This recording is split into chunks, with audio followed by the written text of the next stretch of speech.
Hi, welcome to the How-To channel.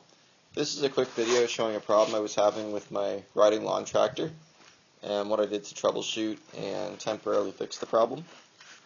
So the problem is, right now the blades are disengaged, it's in neutral, the parking brake's on, so there's no reason why it shouldn't start. The battery's fully charged. And you get nothing. Sometimes you get a small click, but for the most part there's just nothing. This was an intermittent problem at first, so it would happen every couple times I went to start it. But the other day I was cutting the grass and the lawnmower shut off and wouldn't power back on, so I brought out the battery charger, charged the battery all the way up. I think it was already charged anyways, but that didn't help, didn't make any difference. So to start troubleshooting, I started with the battery. Took my multimeter, measured the voltage between the terminals. That was good. That was around 11-12 volts, which should be enough to allow it to crank over. So I charged it up all the way anyways and tried again. Still didn't work.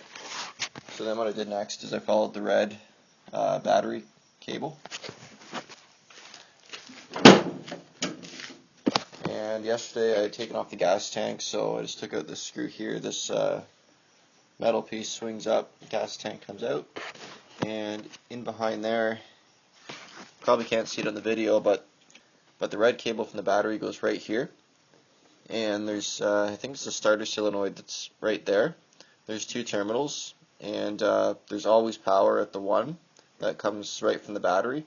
So if you measure this with the voltmeter between the positive here and the ground on the battery, there was power. So the next thing I checked is I turned the key and then measured the power between the second red cable back there on the other side of the starter solenoid and between the ground and the battery, and there was power there as well. So I know the problem wasn't to do with anything down here or the starter solenoid. I also checked the fuses, which you probably can't see them, but they're right there as well. There's three 10-amp fuses, and those were all good. The next thing I did was I took off the shroud or the cover for the motor, so that's this plastic part that goes around the edges here. This part's the air filter, it comes off, and then there's a few bolts in the front here. There's two on the back, which I got to after I took the gas tank off. And then this plastic cover lifts off here, which gives you access to the starter motor, which is on the other side right there.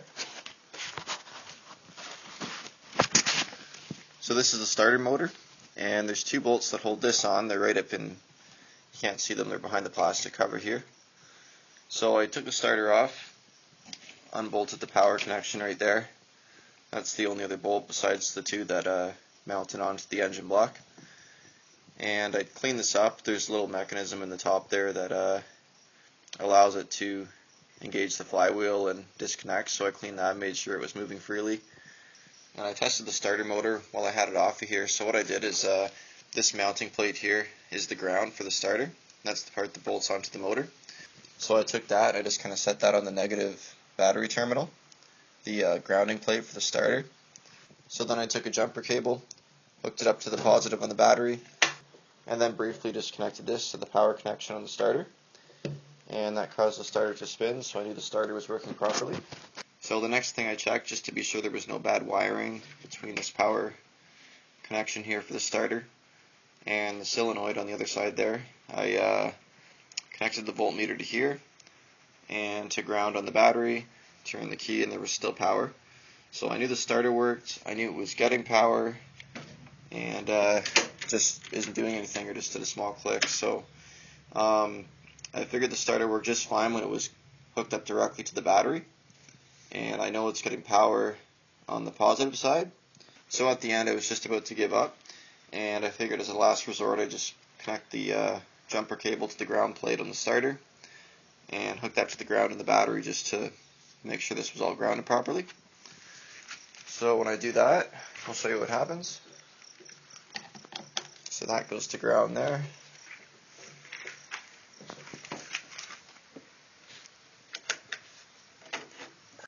So the starter's grounded directly to the battery. Tractor's in neutral. Blades are disengaged. Brakes on. There's no reason why it shouldn't start now. Got the choke on, and let's see what happens.